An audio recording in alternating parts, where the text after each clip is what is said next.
The popularity of Vastu Shastra is just unbelievable. Especially in the last decade or so, Vastu has not only become popular in India but all across the globe. जब भी कोई शास्त्र इस level की popularity प्राप्त करता है तो उसके इर्द गिर्द कई गैर मान्यताएं, मिसकंसेप्शंस, मिथ्स जुड़ जाते हैं. What is the real essence behind this so very popular science called vastu शास्त्र? यूजुअली लोग ऐसा मानते हैं कि वास्तु शास्त्र सिर्फ घरों के लिए होता है. ये भी एक मिसकंसेप्शन है. वास्तु सिर्फ घरों के लिए नहीं होता. वास्तु हर जमीन पे जो हम कंस्ट्रक्ट करते हैं वो हर स्ट्रक्चर के लिए होता है.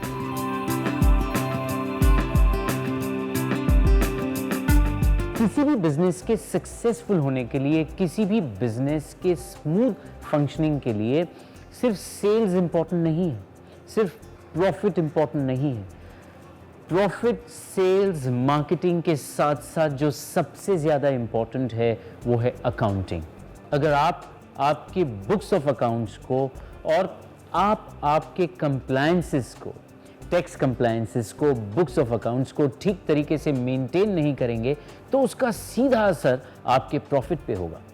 सो to ensure that these legal compliances, your books of accounts, your audit is in place, you need a chartered accountant. And chartered accountants, to be efficient, need their spaces to be vastu compliant. आमतौर पे लोग ऐसा मानते हैं कि chartered accountants को वास्तु की ज़रूरत नहीं. ये गलत है. चार्टर्ड अकाउंटेंट्स को भी वास्तु की उतनी ही ज़रूरत है जितनी किसी और प्रोफेशनल को है. तो जब भी किसी चार्टर्ड अकाउंटेंट की स्पेस हम डिज़ाइन करते हैं तो इस बात का ख्याल रखते हैं कि वो चार्टर्ड अकाउंटेंट कौन से एरिया में प्रैक्टिस कर रहा है. आजकल ऐसा हो गया है कि चार्टर्ड अकाउंटेंट्स भी स्पेशलिस्ट हो गए हैं. So there are chartered accountants who only specialize in tax audits. Then there are certain chartered accountants who specialize in advising their clients on their investments. There are chartered accountants who specialize in service tax. There are chartered accountants who specialize in income tax. तो बहुत सारी अलग अलग departments हैं जिसमें chartered accountants की specialisation होती है. लेकिन जब हम एक नॉर्मल टैक्स ऑडिट करने वाले चार्टर्ड अकाउंटेंट की स्पेस को डिज़ाइन करते हैं तो सबसे ज़्यादा अहमियत देते हैं ईस्ट डायरेक्शन को. ईस्ट डायरेक्शन बहुत ही इंपॉर्टेंट रोल प्ले करती है. तो उस चार्टर्ड अकाउंटेंट की स्पेस अगर ईस्ट फेसिंग हो तो उसे बहुत ही पॉजिटिव रिजल्ट मिलेगा. दूसरा, इस बात का भी ख्याल रखना चाहिए कि अगर कोई चार्टर्ड अकाउंटेंट सिर्फ ऑडिट करता है या टैक्स कंप्लायंसेस करता है तो उसे साउथ वेस्ट क्वाड्रेंट में ही बैठना है. साउथ वेस्ट क्वाड्रेंट में बैठ के उसे ईस्ट डायरेक्शन की तरफ देखना है. जैसे कि हमने आपको बताया, east is a direction for numbers. Chartered accountants का जो काम है वो नंबर्स के साथ है. उन्हें जो क्लैरिटी चाहिए, उन्हें जो विजन चाहिए वो ईस्ट डायरेक्शन से ही प्राप्त होगा, ईस्ट डायरेक्शन से ही मिलेगा. So for a chartered accountant who is only in tax compliances and audit, east is the direction. But as I said, there are chartered accountants who also play a role of an investment consultant.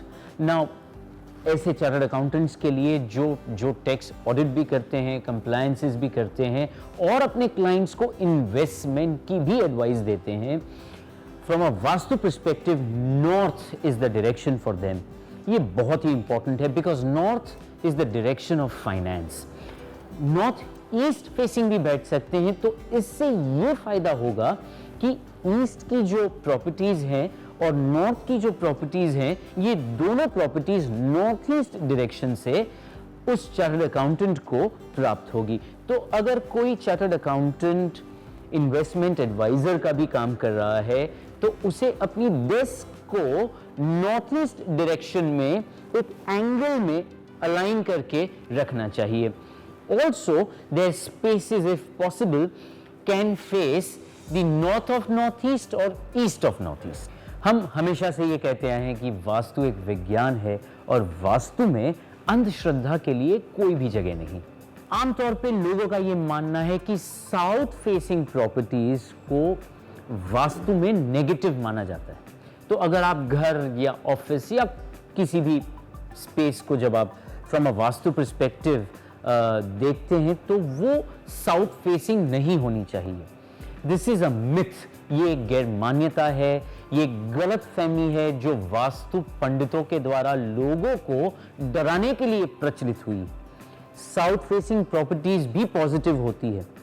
Vastu को जब आप in totality holistically देखते हैं, वास्तु को जब आप occupants की कुंडली के साथ देखते हैं, when vastu is done in conjunction with the occupant's birth planetary chart, जब आप किसी भी स्पेस को इस तरीके से देखते हैं कि वहां पे कौन सी एक्टिविटी होने वाली है, तो आप ये समझ पाएंगे कि कोई भी दिशा नेगेटिव नहीं है।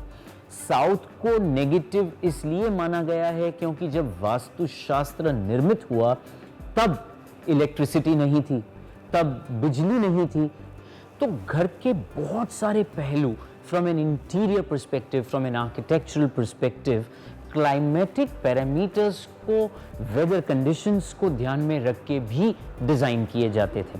तो आफ्टरनून सन जो है और उसके जो हार्श रेज हैं, उससे बचने के लिए साउथ और वेस्ट को ब्लॉक करने की बात की गई थी। तो आज के समय में ये बात बिल्कुल सही नहीं है, क्योंकि आज हमारे पास इलेक्ट्रिसिटी है, एयर कंडीशनिंग है, हमारे पास अल्ट्रावायलेट रेडिएशंस को रोकने के लिए फिल्म्स हैं। वास्तु में डर, अंधविश्वास, अंधश्रद्धा कहीं पे भी नहीं है। Vastu is a science. इसे अगर ठीक तरीके से समझा जाए, इसको ठीक तरीके से इनकॉर्पोरेट किया जाए, तो सिवाय फायदे के और कुछ भी नहीं देता।